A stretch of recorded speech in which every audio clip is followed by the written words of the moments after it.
Começa agora o programa Conexão Pastoral Universitária, aqui na Rádio Web UFN.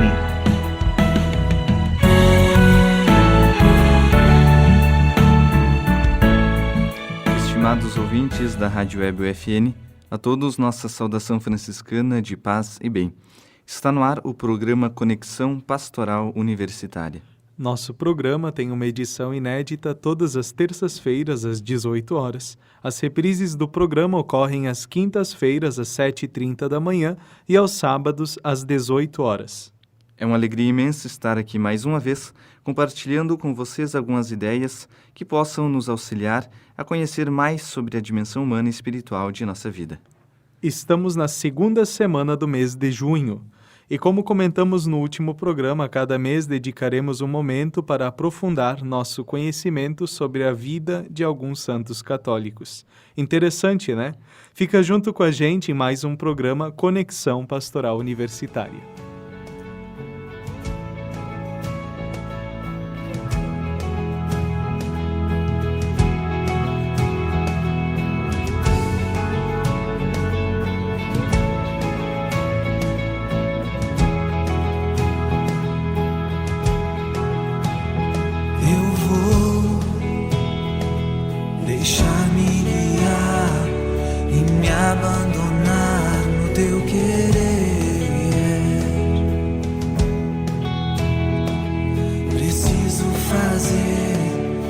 Tua vontade, minha vida,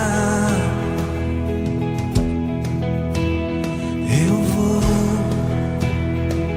deixar-me guiar e me abandonar no teu querer. Preciso fazer a tua vontade, minha vida.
Abandonar no teu querer.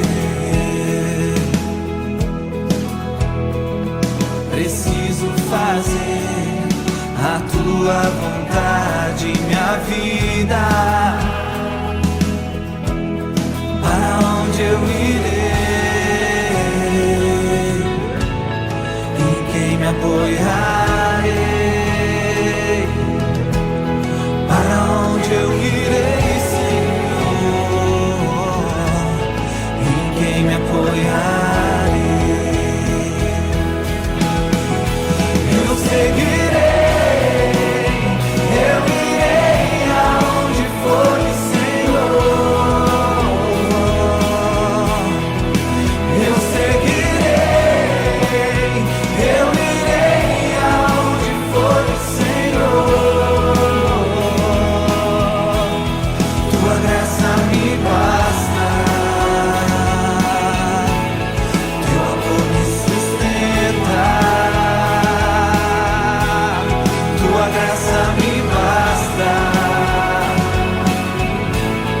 Teu amor me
Tua graça me basta,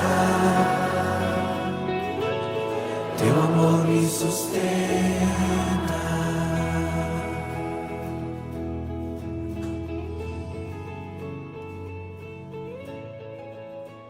Como vimos em outros programas, na Igreja Católica, algumas pessoas são oficialmente reconhecidas como santas. Elas são vistas como tendo feito algo de extraordinário ou tendo uma especial proximidade com Deus. Como sabemos, nós católicos nunca adoramos os santos e suas respectivas imagens, por exemplo. O que fazemos é o ato de venerar, isto é, uma admiração e respeito pelo testemunho fiel de seguimento a Cristo e que nos servem também como modelos de discípulos. Assim, a imagem é um objeto que apenas lembra a pessoa ali representada. Então, tendo um pouco dessas ideias em vista, vamos ver brevemente hoje a história de outros 4 santos que são recordados neste mês de junho. E começaremos conhecendo a história de Santo Antônio, lembrado no dia 13 de junho. Este santo é conhecido como aquele que intercede pelas pessoas que querem conseguir um casamento. Mas, na verdade, além disso, quem foi Santo Antônio? Santo Antônio, embora conhecido como o Santo de Pádua, na Itália, na verdade é natural de Lisboa, Portugal. É da família Bulhões e seu nome de batismo é Fernando. Seu nome foi mudado quando ele fez opção pela vida religiosa, já que o homem velho, Fernando, morreu para o mundo e o homem novo, Antônio, nasceu para Deus. Inicialmente tornou-se um monge agostiniano em Lisboa, depois viveu em Coimbra. Tornou-se franciscano posteriormente, quando viu alguns missionários indo para o Marrocos, no desejo ardente de serem mártires. Tempos depois, esses frades faleceram. Quando os restos mortais deles voltaram para Portugal, o fato despertou em Antônio o desejo de entrar para a ordem dos frades menores. Como missionário franciscano, o santo tentou ir ao Marrocos uma vez e ficou doente. Na segunda vez, a embarcação em que ele estava foi desviada por uma tempestade e jogada ao sul de Sicília. Lá, ele permaneceu com outros franciscanos e fez sua vida religiosa no sul da Itália. O frade, que sofria de uma doença de pele, morreu em 1231, aos 35 anos. Devido ao seu conjunto de milagres, foi canonizado menos de um ano depois de sua morte. Sua fama de santidade espalhou-se rapidamente não só pela Europa, mas por todo o mundo. Atribui-se a essa rápida disseminação da santidade de Antônio o fato de ele ser um exímio pregador, por saber de cor a Bíblia e por ter uma eloquência formidável. O jeito de falar dele era simples, com profunda doutrina ao mesmo tempo. Antônio era acessível à população. Nessa época, o norte da Itália e o sul da França estavam contaminados por heresias, grupos de pessoas com ideologias que ameaçavam a sã doutrina da Igreja Católica. Santo Antônio combateu com muita eficácia essas heresias, por isso sua fama de pregador se consolidou. Ele atendia com simplicidade e dedicação as pessoas, os mais necessitados e doentes, e por isso era tão querido. Quem nunca ouviu falar que Santo Antônio, o santo que intercede pelas pessoas que querem conseguir um namorado ou um esposo? Será isso verdade? Bem, não se sabe de onde vem essa devoção. O que se sabe é que esse santo era muito atento às questões familiares.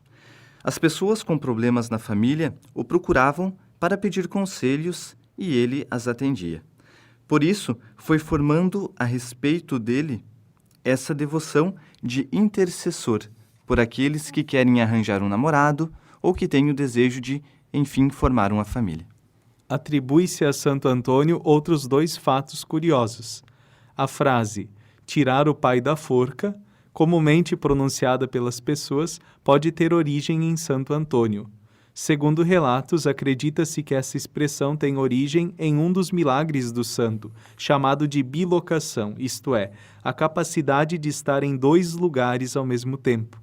Ele estava pregando em Pádua, na Itália, quando recebeu um aviso de que o pai seria enforcado em Lisboa, após uma acusação injusta de homicídio. No mesmo instante, apareceu Santo Antônio lá em Portugal e acordou a vítima do assassinato para perguntar quem era o seu algoz. Com o pai inocentado, Antônio retornou para sua pregação e literalmente Antônio tirou seu pai da forca, tendo essa história um final feliz.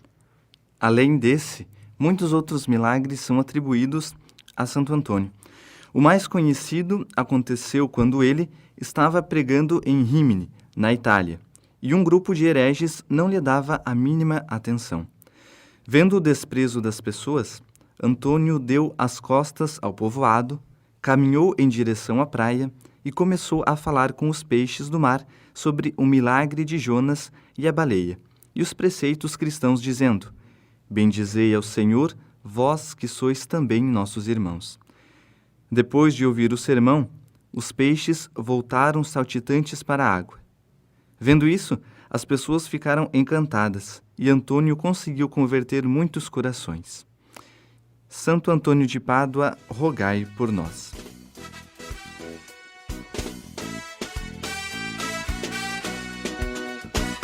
Os jovens enamorados vêm fazer suas orações, pedindo para Santo Antônio que una seus corações.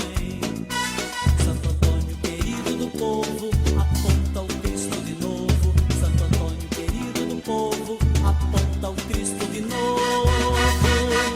Sempre de novo aponta Jesus no meio do povo, seguindo esta luz que é Jesus. Também os que estão casados na igreja vêm implorar, pedindo pra Santo Antônio pro amor nunca se acabar. Santo Antônio, querido do povo, aponta o Cristo de novo. Santo Antônio, querido do povo, aponta o Cristo de novo. Sempre de novo aponta Jesus no meio do povo, seguindo esta luz que é Jesus. Quem não tem seu bem-querer, humildemente vem rezar, pedindo pra Santo Antônio o seu amor encontrar. Santo Antônio, querido do povo, aponta o Cristo de novo. Santo Antônio, querido do povo, aponta o Cristo de novo. Sempre de novo aponta Jesus no meio do povo, seguindo esta luz que é Jesus. O santo que repartia o pão com os mais pobres ensina que quem partilha é mais rico e é mais nobre. Santo Antônio, querido do povo, aponta o Cristo de novo. Santo Antônio, querido do povo, aponta o Cristo de novo. Sempre de novo aponta Jesus no meio do povo, seguindo esta luz que é Jesus.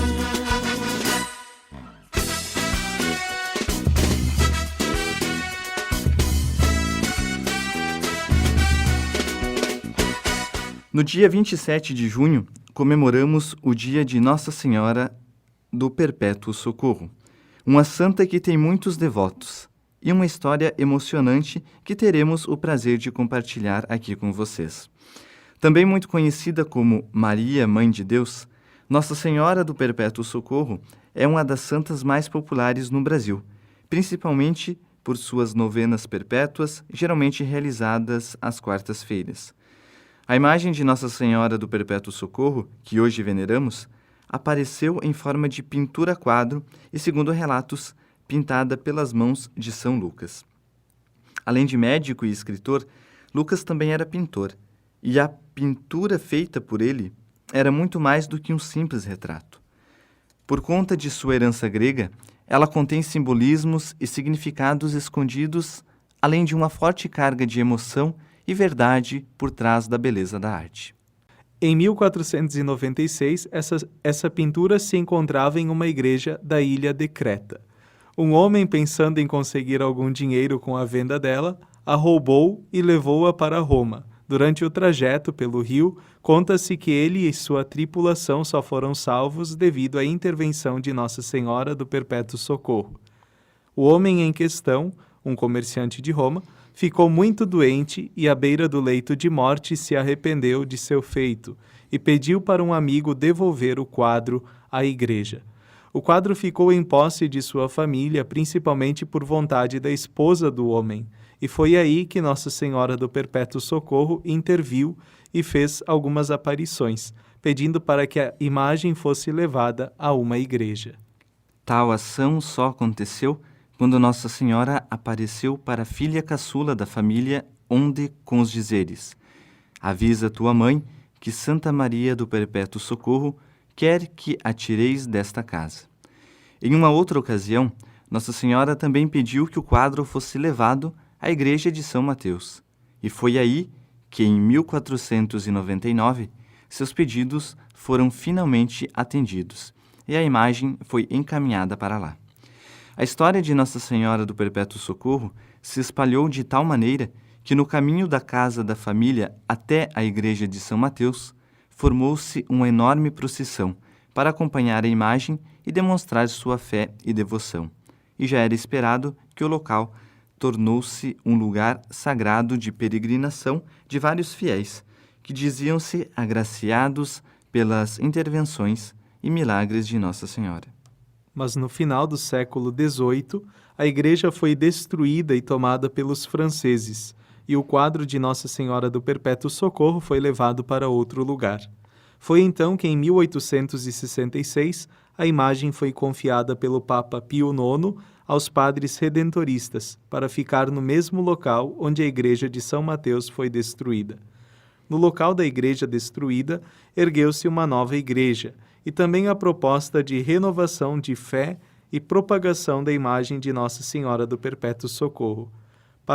Para que o objetivo fosse cumprido, o Papa ainda mandou fazer algumas cópias da imagem e espalhou-as entre outras igrejas, para que sua popularidade aumentasse ainda mais, e desde então não parou mais. Um outro ponto interessante é quanto à imagem de Nossa Senhora do Perpétuo Socorro. A imagem contém vários significados muito importantes por trás da simples figura da Virgem Maria segurando o menino Jesus. Na parte superior do quadro, encontramos inscrições em grego, que significam Mãe de Deus. Acima dos ombros de Nossa Senhora, encontram-se 2 anjos, um de cada lado, onde um segura uma lança, uma vara e uma esponja, e a outra segunda uma cruz e pregos. São símbolos que indicam o sofrimento de Cristo na cruz e anunciam a paixão de Cristo. Discretamente, a mão direita de Nossa Senhora aponta para o menino Jesus, como num gesto de mostrá-lo como esse é o Deus de verdade.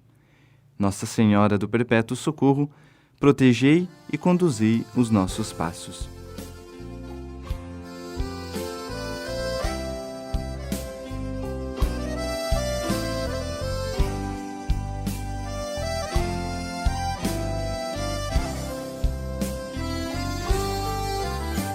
Na longa estrada da vida, tua gente sofrida em busca do amor percorre diversos caminhos de cravos, espinhos, de luta e de dor. Em ti nossa gente confia e em Maria vem te contemplar. Mãezinha, consolo dos crentes, ensina essa gente a Jesus adorar. Mãe do Perpétuo Socorro, venho a ti recorro, venho, ó Mãe, me valer.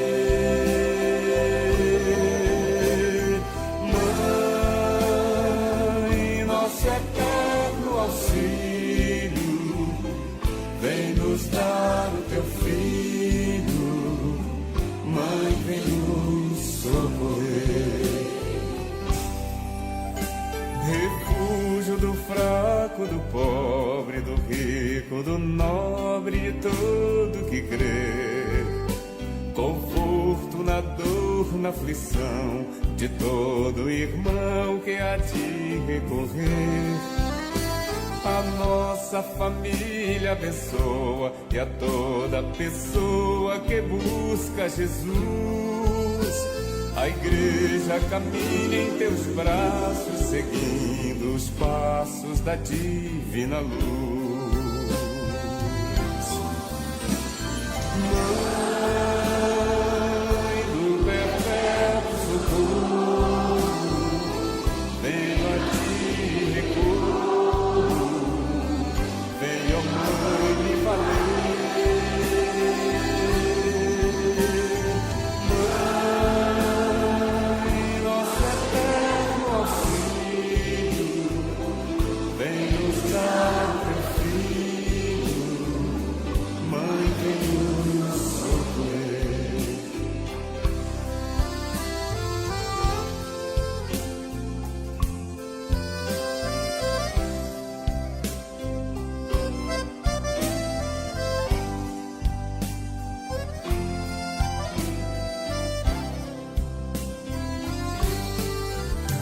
A ti consagramos nossa alma, tua paz nos acalma, dá força e vigor.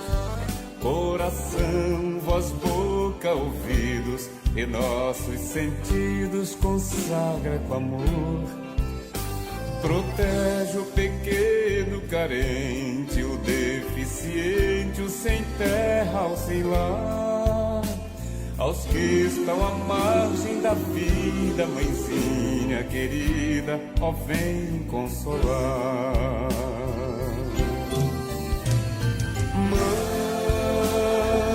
Mãe do perpétuo socorro, venho a ti recorro.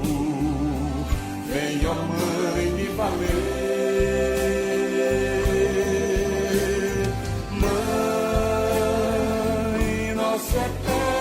Auxílio, vem nos dar o teu filho. Mãe, vem nos socorrer. Vem nos dar o teu filho. Mãe, vem nos socorrer. Muito bem, e para finalizar o programa de hoje, vamos ouvir a história agora de São Pedro e São Paulo, que são lembrados no dia 29 de junho, que foram apóstolos fiéis e são para nós hoje modelos de vida e seguimento a Cristo. São Pedro nasceu em Betsaida. Seu nome de nascimento era Simão, filho de Jonas e irmão de André. Os irmãos se tornaram discípulos de Jesus e mais tarde apóstolos. Eram pescadores. Após o chamado de Jesus, Simão continuou sua profissão, mas agora como missão, porém não mais com redes de pesca, e sim pregando a palavra de Deus. Jesus deu a Pedro a missão de ser líder da igreja. Disse a ele: Tu és Pedro, e sobre essa pedra edificarei a minha igreja. Após seguir Jesus por 3 anos, recebeu o poder do Espírito Santo em Pentecostes. Dali, Pedro se tornou um grande líder e reunia multidões em suas pregações. Por pregar o Evangelho destemidamente, Pedro foi preso algumas vezes. Depois de evangelizar e animar a igreja em vários lugares, foi para Roma. Lá liderou a igreja, que sempre crescia, apesar das perseguições. E assim, os romanos descobriram seu paradeiro, prenderam-no e condenaram-no à morte de cruz por ser o líder da igreja de Jesus Cristo. No derradeiro momento, São Pedro pediu para ser crucificado de cabeça para baixo, por não se julgar digno de morrer como seu mestre Jesus. Seu pedido foi atendido e ele foi morto na região onde hoje é o Vaticano. Seus restos mortais estão no altar da igreja de São Pedro em Roma. e a festa de São Pedro é celebrada em 29 de junho. São Paulo, cujo nome antes da conversão era Saulo ou Saul, era natural de Tarso. Recebeu educação esmerada aos pés de Gamaliel, um dos grandes mestres da lei da época. Tornou-se fariseu zeloso a ponto de perseguir e aprisionar os cristãos, sendo responsável pela morte de muitos deles. Converteu-se à fé cristã no caminho de Damasco, quando o próprio Senhor ressuscitado, Jesus, lhe apareceu e o chamou para o apostolado. Recebeu o batismo do Espírito Santo e preparou-se para o ministério. Tornou-se um grande missionário e doutrinador, fundando muitas comunidades. De perseguidor, passou a perseguido. Sofreu muito pela fé e foi coroado com o martírio, sofrendo morte por decapitação. Escreveu 13 cartas ou epístolas e ficou conhecido como o apóstolo dos gentios. A solenidade de São Pedro e de São Paulo é uma das mais antigas da Igreja, sendo anterior até mesmo à comemoração do Natal. Já no século IV, havia a tradição de, neste dia, celebrar 3 missas. A primeira na Basílica de São Pedro, no Vaticano. A segunda na Basílica de São Paulo, fora dos muros. E a terceira nas catacumbas de São Sebastião, onde as relíquias dos apóstolos ficaram escondidas, para fugir da profanação nos tempos difíceis. São Pedro e São Paulo, juntos, fizeram ressoar a mensagem do Evangelho no mundo inteiro.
Muito bem, esperamos ter ajudado um pouco mais nessa compreensão acerca dos santos deste mês de junho.